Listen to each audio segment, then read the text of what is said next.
Shalom to you, my friends. My name is Isaac from Trego Studios, and in today's tutorial I'm going to show you how you can use the auxiliary function on your mixer. To start with, I'm going to start by explaining what auxiliary function is on your mixer. Now, there are two types of auxiliary functions on your mixer. One is used to send signal out of your soundboard from your mixer to an external source. The other one, which is the auxiliary return, is used to return, just like it says, is used to return signals from an external gear into your mixer. So what's the difference between these two, the auxiliary send and the auxiliary return? Now, the auxiliary send is basically used when you want to send a separate audio mix into an external speaker or in-ear monitor. Basically, it's going to be used for monitors. That is the stage monitors in front of your altar, or if you have in-ear monitors, you could use the auxiliary send. So have a separate kind of mix into that kind of output. So the volume at which each channel is going to be heard on the auxiliary output is going to be different from the volume at which it is heard on the main output. So in what cases would you need any of these two? Auxiliary sends are basically used for monitors, and that could be your floor monitor, it could be your in-ear monitors, anything you're using to monitor. It could be to another external destination that is different from your main outputs, which is going to your main speakers. So that's what you use auxiliary output for. Now, but for auxiliary return, you basically need this to bring in external effects into your mixer.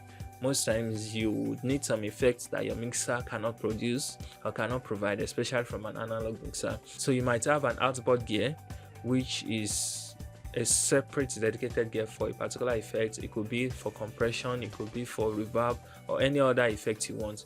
Now, so that effect is going to be returned into the mixer. So how are you going to be able to achieve this on your mixer? Now, starting with the auxiliary send, if you want to send a mix to your monitor, either your floor monitor or your in-ear monitors, the number of auxiliary outputs will vary depending on the kind of mixer you're using. So some could be 1, it could be 2, it could be 3, it could be 4, anything depending on your mixer. But the thing is, each of those outputs is going to have a separate control for the outputs on each of the channels. Now, there's going to be a general control for all the channels that goes into the auxiliary output, but there will be an individual control on each of the channels. Now, on this particular mixer, there are two auxiliary outputs. Now, the first one on top here controls the first auxiliary, and the second one below controls the second auxiliary output. So each of these channels has the control for each of the auxiliary outputs. These controls are volume controls, that is, they determine the level at which the signal is going to be sent to the monitor output. So you are going to set this volume based on the requirements of those who are listening to the monitor. So for instance, if it's a stage monitor which will be on the altar, then you know that you are going to give preferences to the vocals above the instruments. Now, if it is a monitor that is sent to the instrumentalist, so you are going to favor the volume of that particular instrumentalist above other instruments, above other vocalists, if that monitor is dedicated for that particular instrumentalist. So that's how you achieve that. And you could also do this based on request of whoever is using the monitor.